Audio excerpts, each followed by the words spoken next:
Gibran yang berangkat, tapi gue yang deg-degan. Jangan sampai pas di sana dianya malah bagi-bagi skincare ke peserta KTT G20.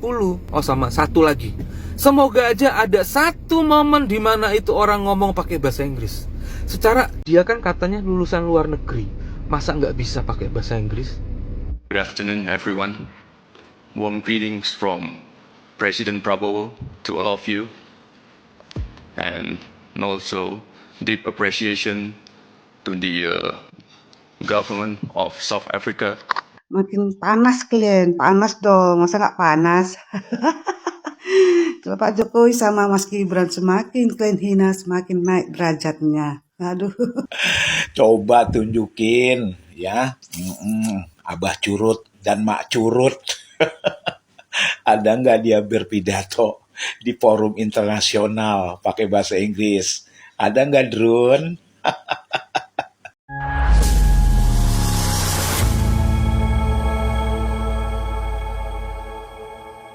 Assalamualaikum warahmatullahi wabarakatuh, saudara-saudaraku sebangsa dan setanah air. Dimanapun kalian berada, semoga kalian selalu dalam kondisi sehat walafiat. Ya, berjumpa lagi dengan saya di Gaspol Update. Kami bukanlah buzzer pihak manapun, kami hanya menyajikan keputusan ada di tangan Anda. Teman-teman, ini ada video yang menurut saya cukup menarik ya, yakni tentang Gibran ya yang berhasil membungkam muncung anak-anak kebo ya dan juga muncung anak-anak aba yang selama ini menyebutkan bahwa Gibran itu nggak bisa bahasa Inggris, sama seperti bapaknya katanya. We walk the talk, not only talk the talk katanya. Dan di forum G20 ya, Gibran berpidato menggunakan bahasa Inggris dengan sangat fasih. Kefasihannya melebihi Jokowi. Keren kan? Iyalah. Gimana kalian, kaum pembenci? Malu nggak? Saya yakin kalian nggak mungkin malu. Karena urat malu kalian sudah pada putus. Dari sini semakin jelas teman-teman ya bahwa tuduhan yang selama ini mereka narasikan ya, fitnahan, hoax yang selama ini mereka bangun, semuanya ngaco ya, dusta semuanya, asal jeplak dan asal mangap. Gibran udah jelas-jelas mahir berbahasa Inggris, dikatakan gak bisa. Nah, bagaimanakah videonya dan bagaimanakah respon netizen? Mari kita tonton bersama, kemudian mari kita komentari bersama di bagian akhir video. Ini dia. Akhirnya Presiden Prabowo memerintahkan Wapres Gibran untuk mewakili Indonesia di KTT G20. Cuman masalahnya, Gibran yang berangkat, tapi gue yang deg-degan. Jangan sampai pas di sana dianya malah bagi-bagi skincare ke peserta KTT G20.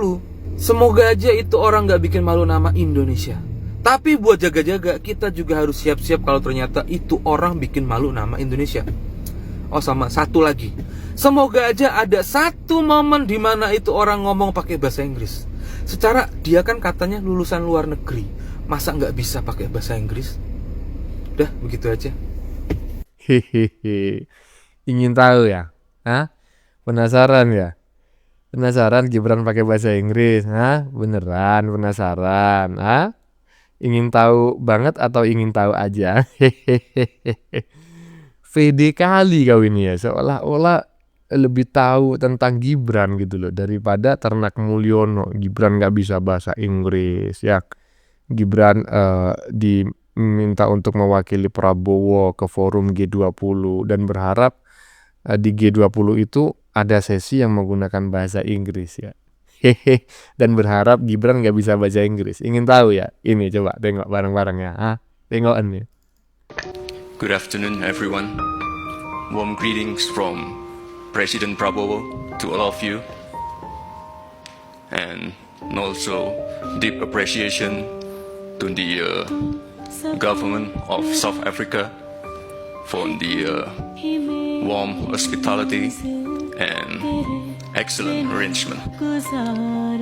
Actually, I've just arrived maybe an hour ago. It was a long flight, but I'm really happy to see all of you here.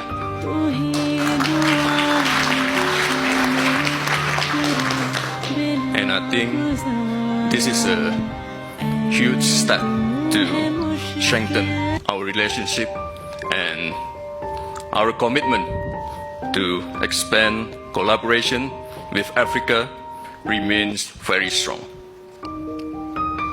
With collaboration, the emerging economies can shape the future. Global growth must. Gimana? Hah? Udah ngeliat nggak itu?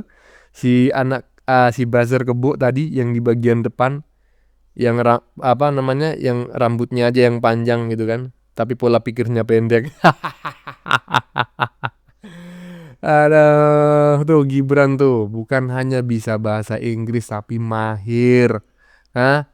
Dan kategorinya itu masuk kategori fasih secara fonologi. Paham nggak kau itu? Malu nggak? Saya yakin kau nggak bakal malu karena urat malumu udah putus. Lanjut.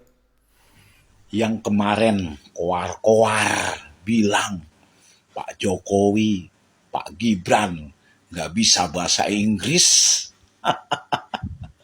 Kini terbukti dan dibuktikan oleh Pak Jokowi dan Gibran secara elegan. Mereka bicara di forum internasional di Singapura dan di Afrika Selatan.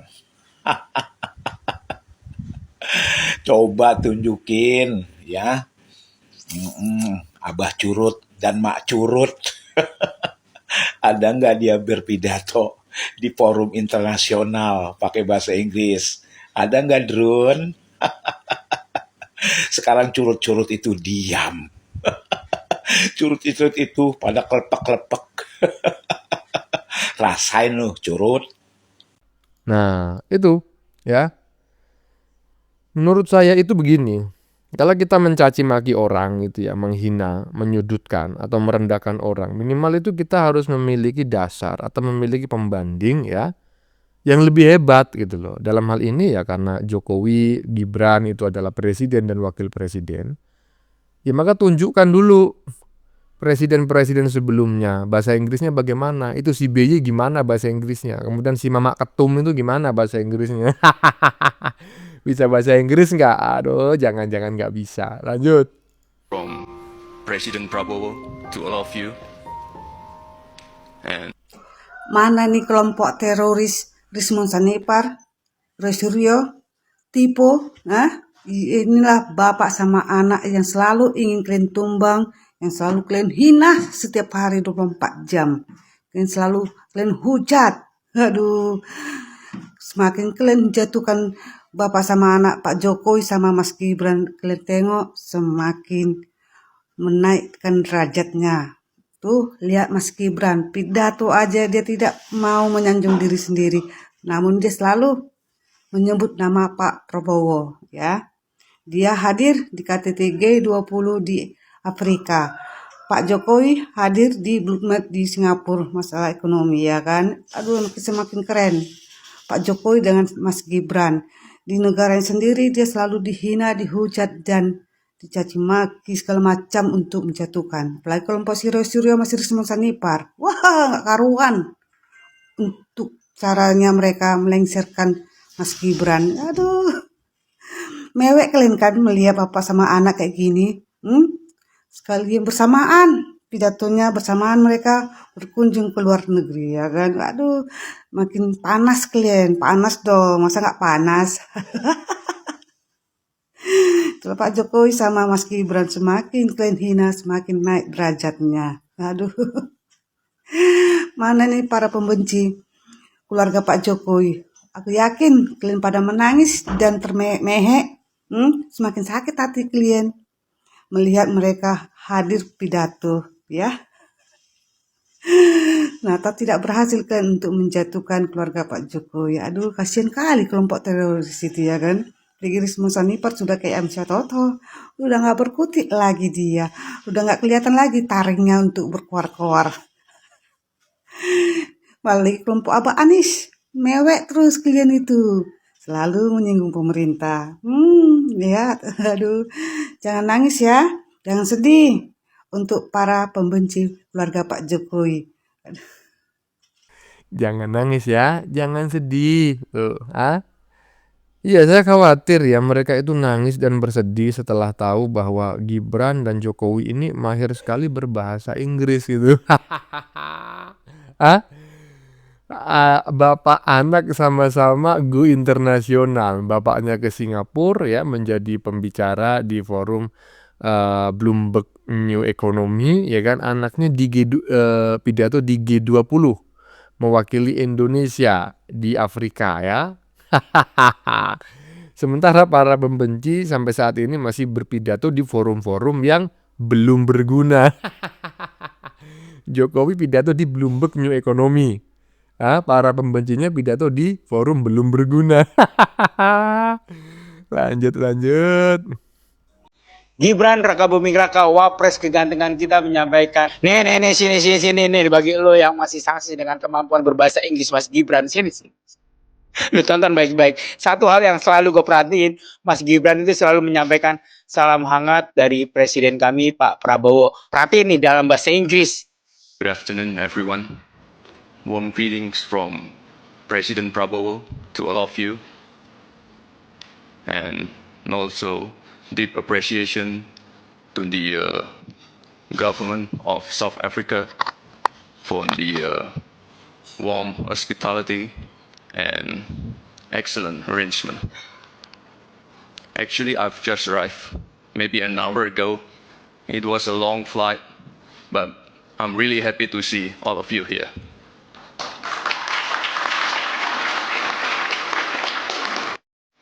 Gimana? Udah sefluent itu lu masih sanksi juga ijazahnya lulusan dari Singapura.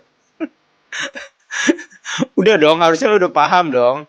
Kalau lu masih nolak-nolak, ya gue curiga juga kalau lu punya kandidat nanti buat di Wapres. Silakan kontra narasi miring terhadap Jokowi, Gibran, sampai jangan atas jadi presiden. Orang bahasa Inggrisnya sudah sejago gitu, masih juga sanksi ijazah Singapurnya. Aduh. Gibran Raka Buming Raka menjalankan tugas dari Prabowo berangkat ke Asia Afrika Johannesburg tadi sampai nanti di akhir bulan November. Di sana Mas Gibran akan bicara tentang isu ekonomi berkelanjutan, kebencanaan sampai tata kelola artificial intelligence. Kalau gua setiap melihat Gibran Raka Buming Raka mendapatkan tugas dari Prabowo, ini seperti pengkaderan. Gue melihatnya begitu, Pak Prabowo itu sayang banget dan dia memberikan kesempatan buat anak muda sekelas Gibran untuk berperan di tatanan global. Ini konferensi tingkat tinggi di mana banyak negara akan membahas hal-hal yang krusial untuk nasib lu juga nanti. Dukung terus Mas Gibran, selamat bertugas Mas Gibran. Untuk kamu yang kelojotan gara-gara Mas Gibran mendapatkan tugas, saya sediakan tempat, silakan. Kontra narasi miring terhadap Jokowi, Gibran, sampai jangan atas jadi presiden. Ya, biarin aja namanya Mas Gibran lagi dilatih sama Pak Prabowo. Iyalah, ini kan bentuk pelatihan yang nyata dari presiden ke wakil presiden. Lihat aja nanti hasilnya, pasti tambah keren ini pas wapres gua. Iya, gimana? 2029 jadilah. Deal. Ya ini sebetulnya juga apa namanya ya. Ini sih dugaan saya ya. Prabowo berusaha membungkam ya mulutnya para pembenci Jokowi, pembenci Gibran yang selama ini selalu menunjukkan ya, menggiring opini, membangun narasi bahwa Gibran itu hanya ban serep yang tidak digunakan. Bahkan disebutkan Gibran dan Prabowo itu tidak sedang baik-baik saja ya, saling siku, tidak akur dan lain sebagainya. Faktanya apa? Gibran dikirim untuk mewakili Indonesia, mewakili Prabowo sebagai seorang presiden ke forum G20 ya, dan sangat etikanya sangat bagus sekali. Gibran begitu dia hadir di sana menyampaikan pendapat, menyampaikan pidato, dia langsung menyampaikan pesan ya dari Prabowo. Kan seperti itu. Iyalah keren ini. Lanjut 2029. Wakil Presiden Indonesia akhirnya itu ditugaskan untuk pertama kalinya oleh Presiden Pak Prabowo untuk hadiri KTT G20 di Afrika. Dan Pak Prabowo meyakinkan bahwa Mas Gibran itu bisa walaupun masih muda, dan banyak orang yang menganggap kalau Mas Gibran itu bodoh dan juga tidak tahu apa-apa dengan politik dan juga tidak bisa bahasa Inggris. Mari kita buktikan dengan kehadiran Mas Gibran di Afrika dan menemui pemimpin negara lainnya. Dan juga Mas Gibran nanti akan berdiskusi gimana caranya itu Indonesia itu selalu bekerja sama dengan negara-negara dimanapun itu ya. Dan kita juga tahu sendirilah bahwa Pak Jokowi itu menghadiri di ekonomi Singapura yang dipercayai bahwa Pak Jokowi itu salah satu orang yang bisa kendalikan ekonomi dunia. Dan salah satu jeniusnya Pak Jokowi adalah bisa dipercayai oleh petinggi-petinggi lainnya gitu loh. Tapi di Indonesia Pak Jokowi itu dipakai jasa palsu, itu sungguh tidak masuk akal. Dan itu makanya aku bilang mari kita bergotong royong lah untuk membangunkan bangsa ini. Isu ijazah palsu, mari kita tutup kasus itu. Karena kasus itu hanya memalukan negara kita sendiri gitu. Aku sebagai masyarakat itu malu. Kenapa sih ada orang menuduh presiden itu pakai ijazah palsu? Tapi mau gimana lagi, semua orang itu beda-beda. Dan lawan politik Pak Jokowi tentu saja tidak suka kalau Pak Jokowi itu masih berpolitik, apalagi di luar negeri gitu loh. Itu adalah salah satu kepercayaan masyarakat Indonesia bahwa Pak Jokowi itu sangat pintar dan sangat jenius. Wakil Presiden Indonesia, kita percaya, kita melihatnya itu masih muda dan jarang ngomong ke semua orang. Dia itu jarang ngomong, walaupun wartawan tuh jarang ngomong. Tapi dia itu pintar guys. Dia itu menutupi. Kalau orang pintar itu tidak terlalu membuka seperti orang bodoh yang mulutnya itu keluar-keluar, tapi aslinya itu cuman tahu segelintiran orang aja, tidak tahu semua orang dia itu. Tidak tahu berpolitik, tidak tahu cara mengendalikan salah satu ekonomi di satu negara, tidak tahu. Dia hanya bisa ngomong. Iya, jadi mereka sebetulnya itu bukan kata dalam tempurung ya. Kata dalam tempurung itu pengetahuannya sempit, tetapi tetap memiliki pengetahuan. Dan menurut saya, anak-anak kebo, anak-anak onta, itu sama sekali nggak memiliki pengetahuan. Walaupun mereka sering mengklaim dirinya sebagai golongan orang yang cerdas. Tapi faktanya apa? Jangankan cerdas gitu loh, waras aja enggak. Halo, bagaimana menurut kalian? Keputusan ada di tangan Anda, silakan tulis di kolom komentar. Baik Anda yang setuju maupun yang tidak setuju dengan isi konten ini, sebelumnya saya memohon maaf ya jika dalam penyajian konten ini ada kata-kata yang dianggap salah, keliru, menyinggung gitu ya. Tetek bengek, pokoknya saya memohon maaf yang sebesar-besarnya. Kita jumpa lagi di lain video.